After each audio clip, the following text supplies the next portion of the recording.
আসসালামু আলাইকুম ব্যারিস্টার হাসান। ওয়ালাইকুম আসসালাম। আমি আজকে জানতে চাচ্ছিলাম যে 12ই ফেব্রুয়ারি বাংলাদেশের জাতীয় নির্বাচনে বিএনপি মেজরিটি সিটে ইলেক্টেড হলো।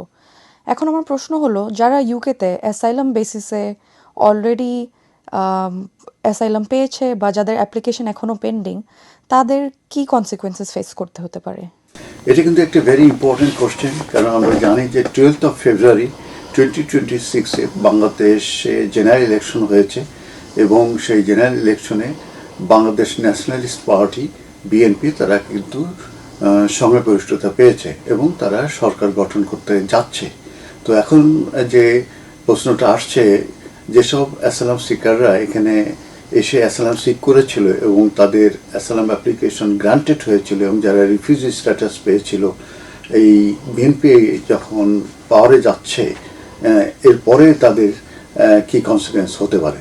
এছাড়াও যারা অলরেডি ইউকেতে অ্যাসাইলাম সিক করেছে, এই তারা বিএনপি সাপোর্টার কিংবা লিডার হিসাবে যেগুলো পেন্ডিং আছে, এই চেঞ্জ অফ পাওয়ার যেটা এখন বিএনপি পাওয়ার নিতে যাচ্ছে, এই সিচুয়েশন কিংবা পাওয়ার নেওয়ার পরে এই সিচুয়েশনে তাদের কি কনসিকুয়েন্স হবে, এটা কিন্তু সবাই কিন্তু উদ্বিগ্ন আছে, যারা অ্যাসাইলাম সিকার গ্রান্টেড হয়েছে এবং যারা অ্যাসাইলাম সিকার যাদের অ্যাপ্লিকেশন পেন্ডিং আছে।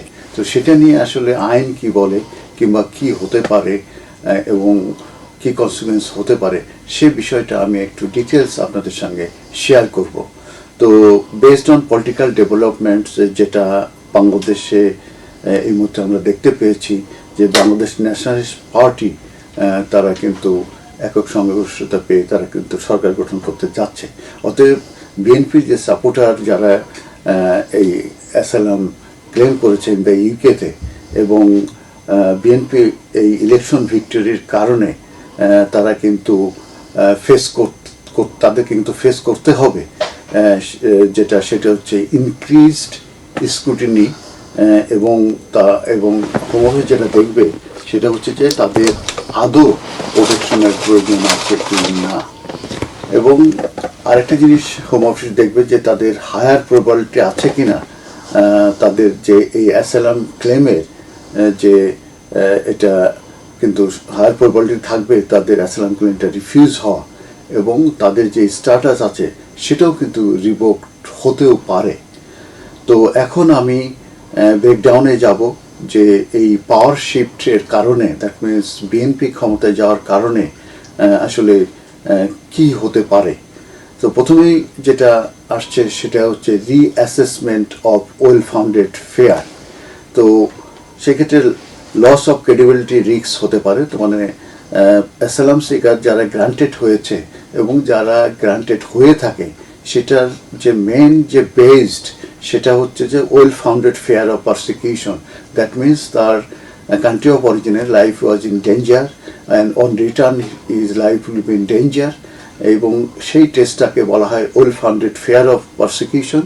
অতএব এইটার বেজেই কিন্তু এই অ্যাসাইলাম সিক করে থাকে, এবং এই টেস্টটাই সাকসেসফুলভাবে যদি এভিডেন্স দ্বারা প্রমাণ করতে পারে তাহলে কিন্তু অ্যাসাইলাম গ্রান্টেড হয় এবং রিফিউজি স্ট্যাটাস তারা পেয়ে থাকে।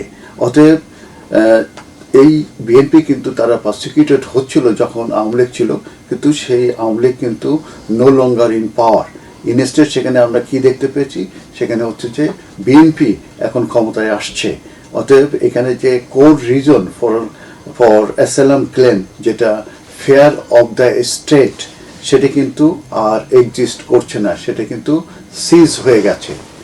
এরপরে যেটা হতে পারে situation of refugee status, that মানে এই রিফিউজি স্ট্যাটাসটা কিন্তু সিজ হতে পারে। Under UK immigration rules paragraph 339A-তে বলা হয়েছে যে হোম অফিস তারা রিফিউজি স্ট্যাটাস কিন্তু রিভোক করতে পারে। এবং কখন তারা রিভোক করতে পারে, যদি তাদের কাছে এমন মনে হয় যে circumstances in the home country যেটা চেঞ্জ হয়ে গেছে, এবং সেই চেঞ্জটা যদি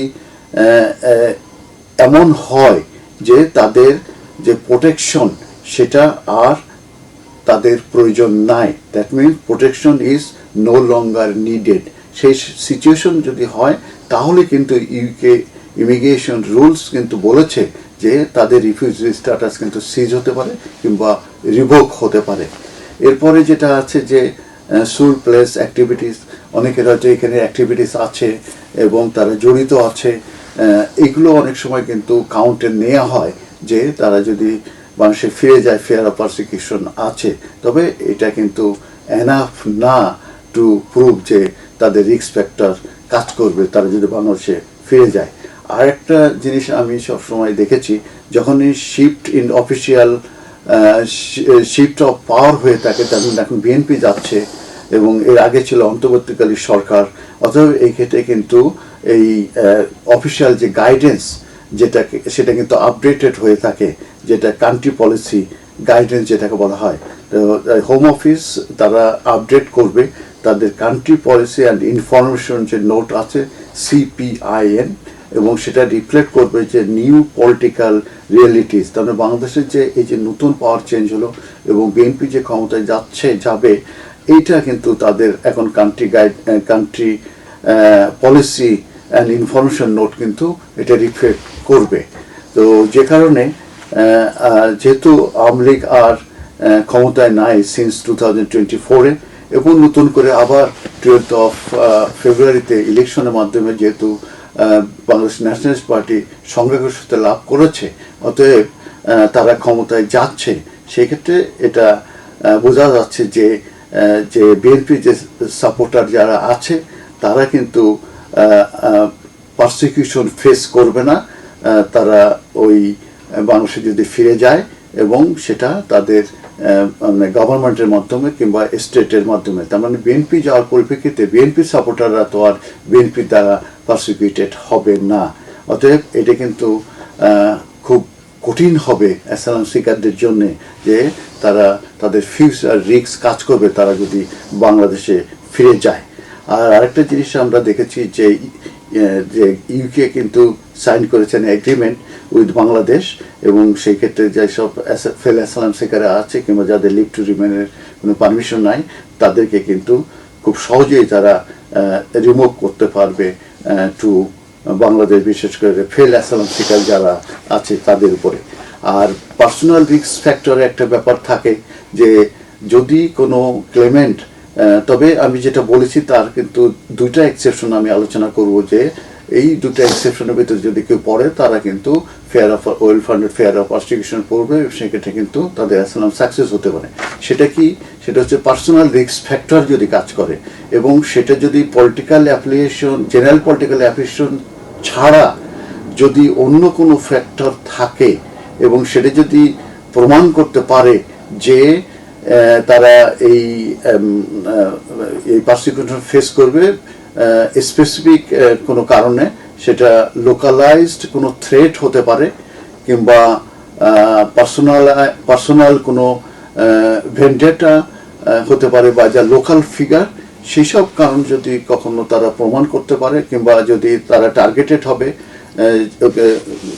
এই রিজন ছাড়া, এনি আদার রিজন ছাড়া, যেটা পলিটিক্যাল অ্যাফিলিয়েশন ছাড়া, সেই ক্ষেত্রে কিন্তু তাদের পলিটিক্যাল ক্লেম স্টিল সাকসিড হতে পারে।